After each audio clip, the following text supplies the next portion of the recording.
വിഷയം പഠിക്കലാണ് നമ്മളെ ലക്ഷ്യം. ഇമാം റംലി പറയുന്നു. ഇമാം റംലിയോടൊരു ചോദ്യം. എന്താ ചോദ്യം?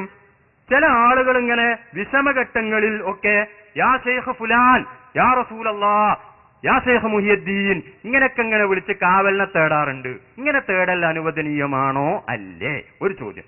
രണ്ടാമത്തെ ചോദ്യം, അങ്ങനെ ചോദിച്ചാൽ അവർക്കതിന് സഹായിക്കാൻ കഴിയുമോ ഇല്ലേ? രണ്ടാമത്തെ ചോദ്യം. ഇങ്ങനെയുള്ള ചോദ്യത്തിന് മറുപടി പറയുമ്പോ ആ ചോദ്യത്തിന് അത് അനുവദനീയമാണ് എന്ന് പറഞ്ഞിട്ട് ഇമാം റംലി പറയുന്നു, വലിർ റുസുലി പ്രവാചകന്മാര്, വല്ലംബിയായി അംബിയാ മുർസലുകൾക്കും, വല്ലൗലിയായി ഔലിയാക്കൾക്കും, വസ്സാലിഹീന സജ്ജനങ്ങൾക്കും ഇഗാസത്തുൻ സഹായിക്കാൻ കഴിയും. ജീവിതകാലത്തെന്ന് മാത്രമല്ല ബഅദ മൗതിഹിം, അവർ മരണപ്പെട്ടു പോയതിന് ശേഷവും സഹായിക്കാൻ കഴിയും എന്നാണ് പറയുന്നത്. എന്താണ് ഈ ഹിജ്റ 10-ാം നൂറ്റാണ്ടിലെ മുജദ്ദിദ പറയുന്നത്? എന്താണ്? അമ്മൽ അംബിയാവു, അംബിയാക്കന്മാർ ഫലിയന്നഹും മഹ്യാഉൻ ഫീ ഖുബൂരിഹിം, അവരവരുടെ ഖബറുകളിൽ ജീവിച്ചിരിക്കുകയാണ്. യുസല്ലൂന, നിസ്കരിക്കുന്നുണ്ട്. ഇമാം ബുഖാരി ഉദ്ധരിച്ച ഹദീസിലുണ്ട്, റസൂലുള്ളാഹി പറയുന്നു, റഅയ്തു മൂസാ യുസല്ലി ഫിൽ ഖബർ, മൂസാ നബി ഖബറിൽ വെച്ച് നിസ്കരിക്കുന്നത് ഞാൻ കണ്ടു എന്ന് ഇമാം ബുഖാരി ഉദ്ധരിച്ച ഹദീസിലുണ്ട്. അതുപോലെ തന്നെ കഅന്നി യൻദുറു ഇലാ യൂനുസ, അതാ യൂനുസ് നബി വരുന്നു, വഹുവ യുലബ്ബി, തൽബിയത്ത് ചൊല്ലി ഹജ്ജിന് വരുന്നത് അതാ ഞാൻ നോക്കിക്കാണുന്നു എന്ന് പറഞ്ഞ ഹദീസുകൾ ബുഖാരിയിലുണ്ട്. അതാ അത് വെച്ചുകൊണ്ടാ പറയുന്നത് ഇവര് ഖബറുകളിൽ ജീവിച്ചിരിക്കുന്നവരാണ്. യുസല്ലൂന, അവർ നിസ്കരിക്കാറുണ്ട്. വയഹജ്ജൂന, ഹജ്ജും ചെയ്യാറുണ്ട്. കമാ വറദത്ത് ബിഹിൽ അഖ്ബാറു, ഒക്കെ ഹദീസിൽ വന്നതാണ്. വതകൂനുൽ ഇഗാസത്തു മിൻഹും, ഈ സഹായിക്കാനുള്ള അവരിൽ നിന്നാകും. മുഅ്ജിസത്തൻ ലഹും, അവർക്കുള്ള അമാനുഷിക സിദ്ധിയാണ്. അതേ സമയത്ത് അമ്മൽ ഔലിയാവു, ഔലിയാക്കളോ ഫയ്യ കറാമത്തുൻ ലഹും, അത് അവർക്കുള്ള കറാമത്താണ്. കാരണം എന്താണ്?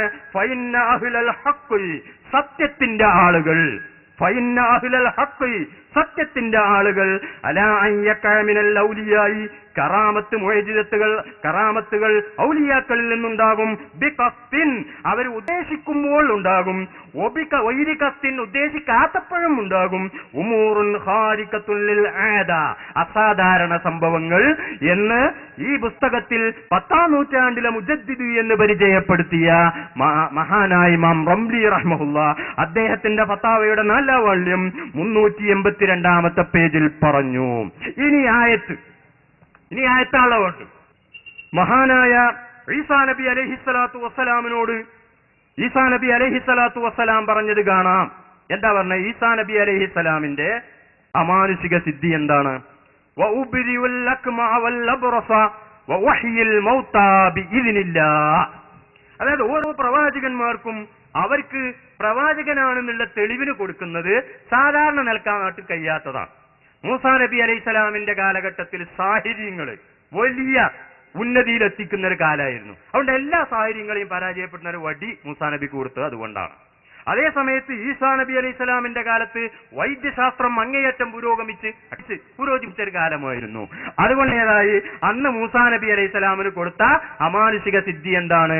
ഉബ്രിഉൽ അക്മഅ, പ്രസവിക്കുന്ന സമയത്ത് തന്നെ കണ്ണില്ലാത്ത ആൾക്ക് കണ്ണു കൊടുക്കുക. പ്രസവിക്കുമ്പോൾ തന്നെ കണ്ണില്ലാത്ത ആൾക്കാണ് അക്മഹ് എന്ന് പറയാം, അവർക്ക് കണ്ണു കൊടുക്കുക. അതുപോലെ തന്നെ മറ്റൊന്ന് വല്ല അബ്രസ, വെള്ളപ്പാണ്ട് രോഗിയെ സുഖപ്പെടുത്തുക. വെള്ളപ്പാണ്ട് രോഗത്തിന് മരുന്ന് അന്നുള്ള ഡോക്ടർമാർക്ക് അതിന് മരുന്ന് കൊടുക്കാൻ കഴിയൂല. ഇന്ന് കഴിയോ? വെള്ളപ്പാണ്ടിന് മരുന്ന് കണ്ടുപിടിച്ചിട്ടുണ്ടോ? വെള്ളപ്പാണ്ടിന് മരുന്ന് കണ്ടുപിടിച്ചിട്ടുണ്ടോ ഈ കാലത്ത്? ഏതായാലും വെള്ളപ്പാണ്ടിന് മരുന്ന് കൊടുക്കുക. വഹ്യിൽ മൗത, മരിച്ചവരെ ജീവിപ്പിക്കുക. അതിനിപ്പോ ഏതായാലും ഒന്നും കഴിയൂല. വഹ്യിൽ മൗത, ഇതൊക്കെ എങ്ങനെയാണ് ചെയ്യുന്നത്? എന്റെ സ്വന്തം കഴിവുകൊണ്ടല്ല, ബിഇദ്നില്ലാഹ്, അള്ളാഹുവിന്റെ സമ്മതപ്രകാരം, അള്ളാഹുവിന്റെ വേണ്ടുക പ്രകാരം, അള്ളാഹുവിന്റെ ഉദ്ദേശപ്രകാരം. ഇതിന് പറഞ്ഞതിന് സമ്മതം എന്ന് മാത്രമല്ല അർത്ഥം, ഖളാ വേണ്ടുക എന്നർത്ഥമുണ്ട്, അതുപോലെ തന്നെ ഉദ്ദേശം എന്നർത്ഥമുണ്ട്. എല്ലാ അർത്ഥം ഇവിടെ ഉദ്ദേശമാണ്.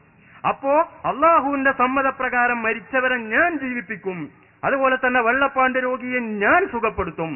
അതുപോലെ തന്നെ മറ്റു പ്രസവിക്കുന്ന സമയത്ത് കണ്ണില്ലാത്ത ആളുകൾക്ക് ഞാൻ കണ്ടുകൊടുക്കും.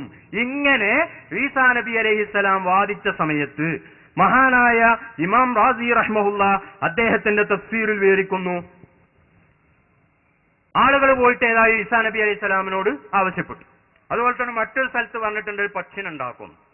അന്നീ അഹ്ലുക്കുലക്കും മിനത്തീനി കഹയ്യത്തി ത്വയ്രി ഫംഫുഖു ഫീഹി ഫയകൂനു ത്വയ്റൻ ബിഇദ്നില്ലാഹ്. ഇത് വേറൊന്നാ, ഒരു പക്ഷിനുണ്ടാക്കിയിട്ട് റൂഹ് ഊതിയ പക്ഷിനെ പറക്കും. ഇങ്ങനെയൊക്കെ ഒരാൾ പറഞ്ഞു വന്ന ആളുകളൊന്നും പിന്നാലെ വിടുമല്ലോ, നിങ്ങളൊന്നുണ്ടാക്കി തന്നെ പിന്നാലെ വിടുമല്ലോ. അങ്ങനെ കൂടിയ സമയത്ത് കൂടി. അപ്പോ ഈസാ നബി അലൈഹി സ്വലാം അങ്ങനെ ഉണ്ടാക്കി എന്ന് ഈ ആയത്തിന്റെ തഫ്സീറിൽ റാസി പറഞ്ഞിട്ടുണ്ട്. ഇനി മാത്രമല്ല, ഒരു പ്രവാചകനാകണമെങ്കിൽ തന്നെ അങ്ങനെയുള്ള കഴിവുകൾ ഉണ്ടാകണം എന്ന് മഹാനായ ഇബ്നു ഹജറുൽ അസ്ഖലാനി റഹ്മഹുല്ല അദ്ദേഹത്തിന്റെ ഫതുഹുൽ ബാരിയിൽ മഹാനായ ഇമാം വസ്സാലി റഹ്മഹുല്ല തങ്ങളെ ഉദ്ധരിച്ച് പറഞ്ഞിട്ടുണ്ട്. അദ്ദേഹം പറയുന്നു, പ്രവാചകന്മാർക്ക് ഒരു വിശേഷണമുണ്ട്, പ്രവാചകനാകാനുള്ള വിശേഷണമാണ്. ഉദാഹരണമായിട്ട് നമ്മളെപ്പോലെ ആ പ്രവാചകനാകാൻ കഴിയൂല എന്നുള്ള കാര്യം ഉറപ്പാ. ഉദാഹരണമായിട്ട് ഞാൻ അത് വായിക്കുന്നതിന് മുമ്പ് ഒരു ഉദാഹരണം പറയാം. ഇപ്പൊ ജിബ്രീൽ അലൈഹി സ്വലാമിനെ കാണാൻ നമ്മളെ കണ്ടുകൊണ്ട് കഴിയൂല. ജിബ്രീലിന്റെ സംസാരം കേൾക്കാനും നമുക്ക് കഴിയില്ല. ജിബ്രീൽ വന്നാൽ നമ്മളെ കാണാൻ കഴിയോ? ഇവിടെ മലക്കുണ്ട് അറിയാം, നമ്മൾ നോക്കിയിട്ട് കാണുന്നില്ലല്ലോ. മലക്കിന്റെ ശബ്ദം കേൾക്കാനോ, മലക്കുമായി സംസാരിക്കാനോ, മലക്കുമായി ആശയവിനിമയം നടത്താനോ സാധാരണഗതിയിൽ ഒരു മനുഷ്യന് കഴിയില്ല. അതുകൊണ്ട് പിന്നെ ഏതാകണം? മലക്കിന്റെ പ്രകൃതിയൊന്ന് വേറെയാണ്, മനുഷ്യന്റെ പ്രകൃതിയൊന്ന് വേറെയാണ്. ആശയവിനിമയം നടക്കണമെങ്കിൽ പറയുന്ന ആളും പറയപ്പെടുന്ന ആളും തമ്മിൽ എന്തോ ഒരു ബന്ധം വേണം. ജിബ്രീൽ പറയുന്ന റസൂലിന് കേൾക്കാനും കഴിയൂല, മനസ്സിലാക്കാനും കഴിയൂലെങ്കിൽ പിന്നെ ആ ജിബ്രീലും റസൂലായിട്ടൊരു കാര്യമല്ല. അതുകൊണ്ട് തന്നെ ഫതുഹുൽ ബാരിയിൽ ഇമാം ബുഖാരി കിതാബ് കൈഫ കാന ബദുഉൽ വഹി ഇലാ റസൂലില്ലാഹി സ്വല്ലല്ലാഹു അലൈഹി വസല്ലം എന്ന ഹെഡിങ്ങിൽ ഒരു ഹദീസ് കൊണ്ടുവന്നിട്ടുണ്ട്. തങ്ങൾക്ക് വഹി കിട്ടൽ എങ്ങനെയാണ്? അഹ്യാനൻ യഅ്തീനിൽ വഹ്യു മിസ്ല സൽസലത്തിൽ ജറസി. ഇമാം ബുഖാരി ഉദ്ധരിച്ച ഹദീസ. ആ ഹദീസിൽ പറയുന്നുണ്ട്, മണി അടിക്കുന്ന ശബ്ദം പോലുള്ള ശബ്ദത്തിൽ ചിലപ്പോൾ എനിക്ക് വഹി വരാറുണ്ട്. ചില സമയത്ത് എനിക്ക് ജിബ്രീൽ ഒരു മനുഷ്യരൂപത്തിൽ വന്ന് അങ്ങനെയും വഹി തരാറുണ്ട്. രണ്ട് സന്ദർഭങ്ങൾ ഇമാം ബുഖാരിയുടെ ഹദീസിൽ ഉദ്ധരിക്കുന്നുണ്ട്. ഞാൻ വിശദീകരിക്കാം. ഉദാഹരണമായിട്ട്, അതായത് ജിബ്രീലിനെ കാണാനും ജിബ്രീൽ പറയുന്നത് മനസ്സിലാക്കാനും ജിബ്രീലിന്റെ ശബ്ദം കേൾക്കാനുള്ള ഒരു കഴിവ് റസൂലിനുണ്ടെങ്കിലേ ജിബ്രീലിൽ നിന്ന് ഈ വിഷയങ്ങൾ ഏറ്റെടുക്കാൻ റസൂലിന് കഴിയൂ.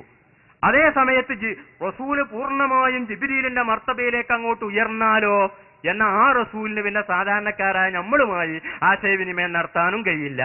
അതുകൊണ്ട് റസൂലിൽ രണ്ട് വകുപ്പ് വേണം. ആത്മീയമായ റസൂലിന് മലക്കൂത്തി പ്രകൃതിയും ശാരീരികമായ മനുഷ്യപ്രകൃതിയുമാണുള്ളത് എന്ന് ഈ ഹദീസ് വിശദീകരിച്ച് ഇബ്നു ഹജറുൽ അസ്ഖലാനി റഹ്മഹുല്ല അദ്ദേഹത്തിന്റെ ഫതുഹുൽ ബാരിയിൽ വളരെ വ്യക്തമായി പറഞ്ഞിട്ടുണ്ട്. അപ്പൊ ചില സമയത്ത് റസൂൽ ജിബ്രീലിന്റെ മർത്തബയിലേക്ക് അങ്ങോട്ട് ഉയരും, അതാണ് മിസ്ല സൽസലത്തിൽ ജറസി എന്ന് പറഞ്ഞത്. ചില സമയത്ത് ജിബ്രീൽ മനുഷ്യ പദവിയിലേക്ക് ഇങ്ങോട്ട് താവും, അതാണ് മനുഷ്യരൂപത്തിൽ വരുമെന്ന് പറഞ്ഞത്. അപ്പൊ ഇങ്ങനെയുള്ള ജിബ്രീലിന്റെ ശബ്ദം കേൾക്കാനും ജിബ്രീലുമായി ആശയവിനിമയം നടത്താനും കഴിയുന്ന ഒരാൾക്കേ ജിബ്രീലിന് ആശയവിനിമയം നടത്താൻ കഴിയൂവെന്ന് ഇമാം ബുഖാരി ഉദ്ധരിച്ച ഹദീസിന്റെ അടിസ്ഥാനത്തിൽ ഹാഫിദ് ഇബ്നു ഹജറുൽ അസ്ഖലാനി റഹിമഹുല്ല പറഞ്ഞിട്ടുണ്ട്. ഇനി വ്യക്തമായി തന്നെ അദ്ദേഹം ഈ ആശയം പറയുന്നത് കേൾക്കൂ. വലഹു നബിക്കുണ്ട് സിഫത്തുന്ന വിശേഷണം, തത്തിമ്മുലഹു ആ വിശേഷണം കൊണ്ട് നബിക്ക് പൂർണ്ണമാകും അൽഅഫ്ആലുൽ ഖാരിഖത്തു ലിൽആദാത്ത്, അസാധാരണമായ കാര്യങ്ങൾ ചെയ്യാൻ കഴിയുന്ന ഒരു കഴിവ് നബിക്കുണ്ട്. അങ്ങനെയാകുന്ന ആളെ പ്രവാചകനാകൂ എന്നാണ് ഫതുൽ ബാരിയിൽ പറയുന്നത്. ഏതുപോലെ? കസിഫത്തി ഒരു വിശേഷണം പോലെ, അല്ലത്തി എങ്ങനെയുള്ള വിശേഷണമാണ്, ബിഹാ അതുകൊണ്ട് തത്തിമ്മുൽ വൈരിഹി പ്രവാചകർ അല്ലാത്തവർക്ക് പൂർത്തിയാകും അൽ ഹർക്കാത്തുൽ ഇഖ്തിയാരിയ അവർ ഉദ്ദേശിക്കുന്ന സമയത്ത്. ഇപ്പൊ എനിക്ക് കൈ അടിക്കാനും അല്ലെങ്കിൽ കൈ വട പിടിക്കാനും എന്ത് ചെയ്യാനും ഉറങ്ങാനും നടക്കാനും ഇതൊക്കെ ചെയ്യാനുള്ള ഒരു കഴിവ് നമുക്ക് അല്ലാഹു അപ്പോൾ നൽകുന്നത് പോലെ നബി സല്ലല്ലാഹു അലൈഹി വസല്ലമ തങ്ങൾക്ക് അസാധാരണമായ കാര്യങ്ങൾ ചെയ്യാനുള്ള ഒരു കഴിവ് അപ്പോൾ നൽകിക്കൊണ്ടിരിക്കുകയാണ്. അങ്ങനെ ഒരു വിശേഷണം നബിക്കുണ്ട്.